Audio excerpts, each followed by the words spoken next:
Hallo und herzlich willkommen zu meinem Kanal Anyone Can Cook mit Christian und meinem kleinen Freund Mickey. Heute gibt es wieder mal ein Gericht aus dem Walt Disney World in Orlando in Florida. Und um den Bezug zwischen Europa und Florida herzustellen, reisen wir in den Disney Vergnügungspark Epcot. Dort im Restaurant Biergarten gibt es ein deutsches Buffet, das der Küche in Deutschland nachempfunden ist. Außerdem gibt es dort eine tolle und leckere Käse-Biersuppe. Und die kochen wir heute nach. Stopp! Halt! Warte mal! Du, da fällt mir ein. Mickey, hast du eigentlich das Bier für die Suppe besorgt? Oh weh, da haben wir jetzt aber ein wirkliches Problem. Servus, ich habe gehört, du machst heute Biersuppe. Da habe ich dir mein Lieblingsbier und ein paar Brezen mitgebracht. Klasse, dann ist die Biersuppe ja gerettet. Und für die Brezen habe ich auch noch eine gute Idee.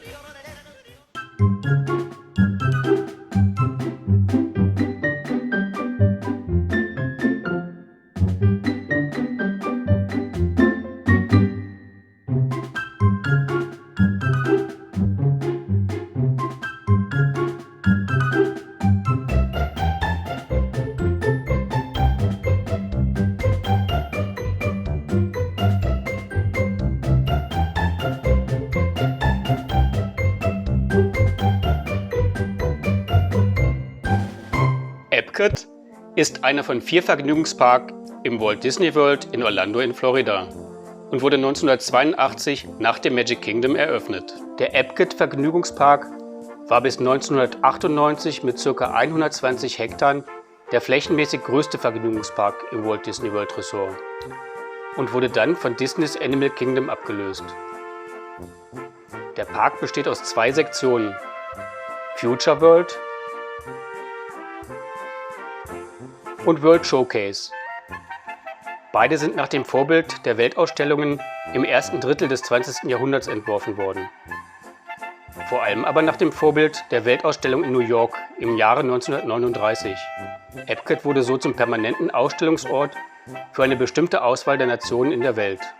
Mexiko, Norwegen, China, Deutschland, Italien, USA, Japan, Marokko, Frankreich, Großbritannien und Kanada.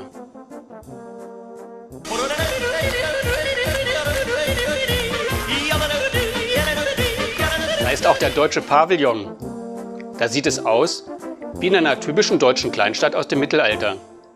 Es sind Elemente aus den verschiedenen Regionen Deutschlands vertreten. Auf dem Platz steht eine Statue von St. Georg und dem Drachen. Ebenso steht dort ein Glockenturm.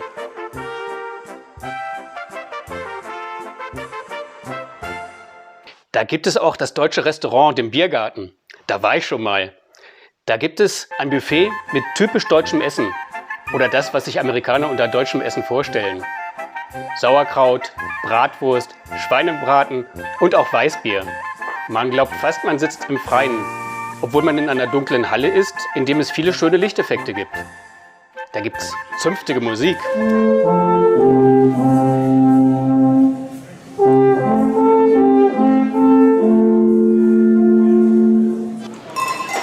Everybody, please stand along.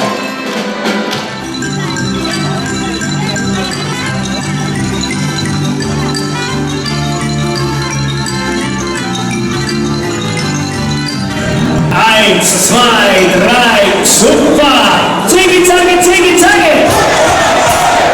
Und außerdem gibt's da die leckere Käse-Biersuppe. Gutes Stichwort. Und dafür brauchen wir folgende Zutaten: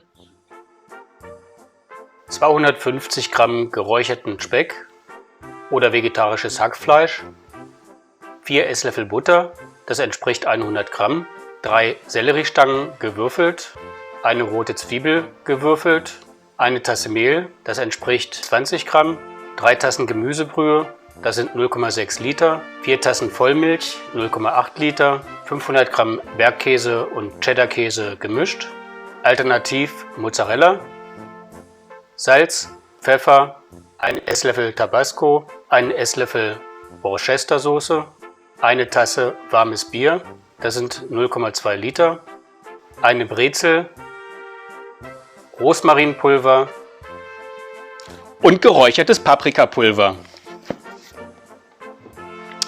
So, während andere schon im Biergarten sitzen und ein kühles Bier genießen, bereiten wir jetzt noch die Käse-Biersuppe zu. Und damit es etwas schneller geht, benutze ich heute auch wieder etwas Disney-Magie. Bibidi, Babidi, Buh.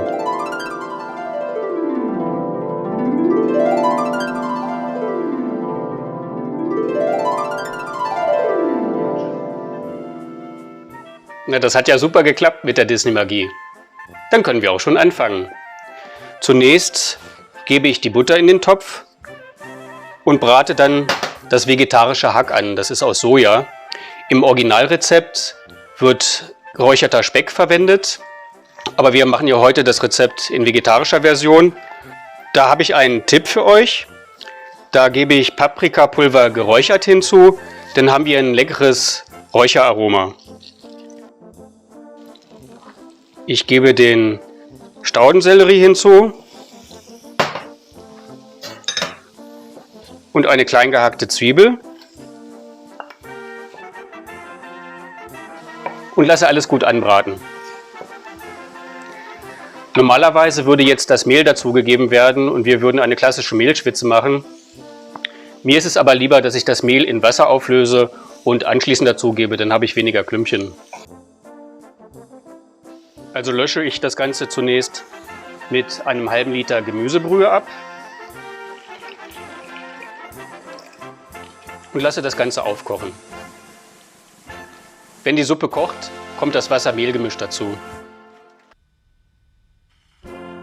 Das duftet schon wirklich richtig lecker. Jetzt gebe ich nach und nach die Milch dazu. Nicht alles auf einmal, damit die Suppe nicht klumpt. Wir streuen den Käse in die Suppe und dann schütte ich noch etwas warmes Bier dazu. Am besten warmes Bier verwenden, wenn wir kaltes nehmen, könnte es sein, dass die Suppe Klümpchen bildet. Ich kann jetzt die Hitze etwas reduzieren. Würze das Ganze mit etwas Salz und Pfeffer.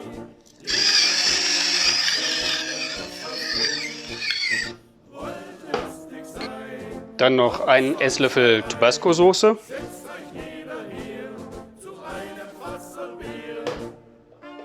Und einen Esslöffel Worcestersoße.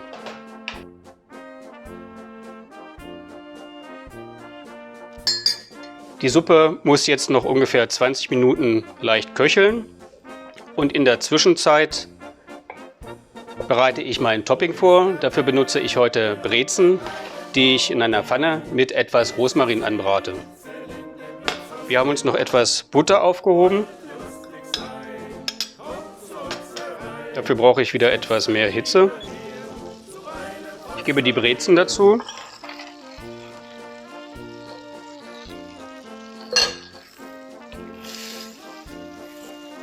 Und würze sie mit etwas Rosmarinpulver.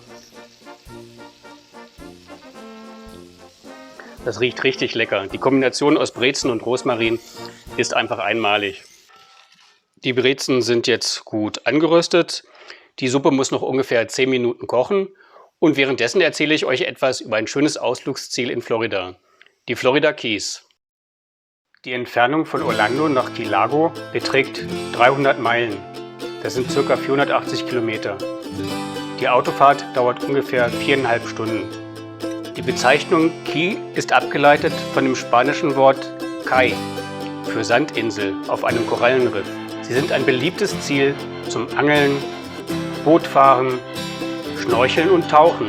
Bis zu einem Hurrikan im Jahr 1935 waren die Inseln durch eine Eisenbahnstrecke verbunden.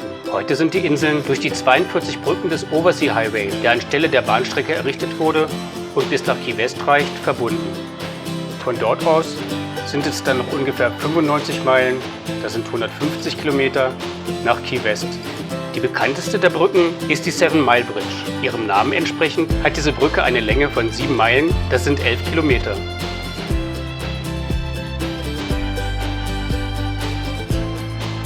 Die Autofahrt würde ohne Unterbrechung 2 Stunden dauern. Aber es gibt viel zu sehen. Die Keys sind eine Kette aus über 200 Koralleninseln mit einer Gesamtlänge von über 290 Kilometern, die sich von der Südspitze Florida zwischen dem Atlantik und dem Golf von Mexiko erstrecken. Die südlichste Stadt, Key West, ist für ihre vielen Bars an der Duval Street bekannt. Die allabendliche Sunset Celebration am Mallory Square und das Ernest Hemingway House sind weltberühmt.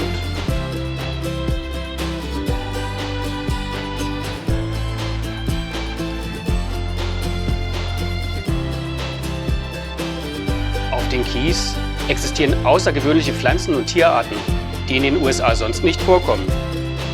Die Keys bilden den nördlichsten Punkt ihrer Verbreitung. Das Klima erlaubt vielen importierten Pflanzen zu gedeihen. Nahezu jede Topfblume und südliche Pflanze gedeiht im Klima auf den Keys. Die Keys sind auch die Heimat einiger unverwechselbarer Tierarten, wie zum Beispiel des unter Schutz stehenden Key-Weißwedelhirschs und des Spitzkrokodils. Sag mal, du bist doch auch schon mal auf den Florida Keys gewesen. Da hast du doch bestimmt auch was zu erzählen. Ich war 1993 das erste Mal dort und habe tatsächlich etwas zu erzählen. Auch wenn es mir etwas peinlich ist. Direkt nach der Ankunft in Orlando haben wir uns einen Mietwagen geholt und haben dann die ganze Zeit Musik über CD gehört und kein Radio. Auf den Keys angekommen, da sind uns jede Menge Autos entgegengekommen. Es war richtig Stau, aber zum Glück ist niemand auf die Keys gefahren. Das hat uns sehr gefreut. Wir haben uns zwar etwas gewundert, aber dachten, vielleicht ist gerade Ferienende. Wir haben die Fahrt sehr genossen, haben viele Pausen gemacht, sind schwimmen gegangen, bis wir dann auf einem Parkplatz angesprochen worden sind, ob wir denn nicht wüssten, dass ein Hurrikan im Anmarsch ist. Da haben wir uns gleich wieder auf den Weg zum Festland gemacht und haben uns ein Hotel gesucht. Abends wurden wir dann an der Rezeption erkannt. Tagsüber hatte uns ein Fernsehteam vom Nachrichtensender Channel 5 aufgenommen. Abends hat man uns dann bei diesen Aufnahmen erkannt. 2 dumme Touristen, die trotz Hurrikan auf die Keys fahren und dort baden gehen. Das war mega peinlich. Das glaube ich dir gerne. Zum Glück ist es mir nicht passiert. Die Suppe ist jetzt fertig, dann können wir gleich mit dem Anrichten beginnen. Das hört sich gut an. Dann hole ich mir noch ein schönes Bier dazu.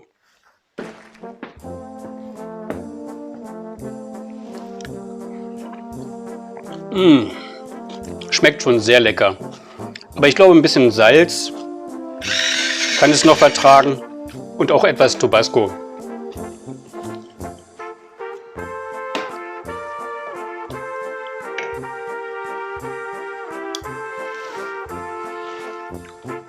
Einfach perfekt. Dann können wir auch mit dem Anrichten beginnen.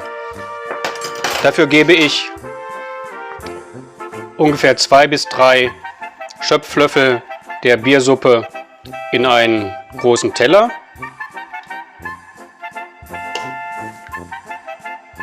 Gebe dann etwas von den gerösteten Brezen dazu. Etwas Grün von unserem Sellerie. Und dekoriere das Ganze noch mit etwas Pfeffer. Voilà! Bon Appetit! An Gurten! Prost!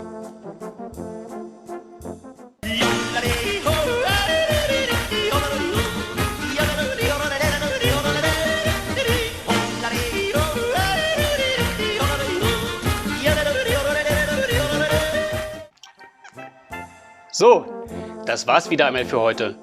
Ich hoffe, ihr hattet viel Spaß beim Zusehen.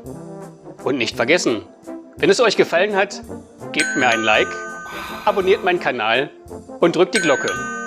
Es verabschieden sich Christian, mein kleiner Freund Micky und ich. Servus, macht's gut!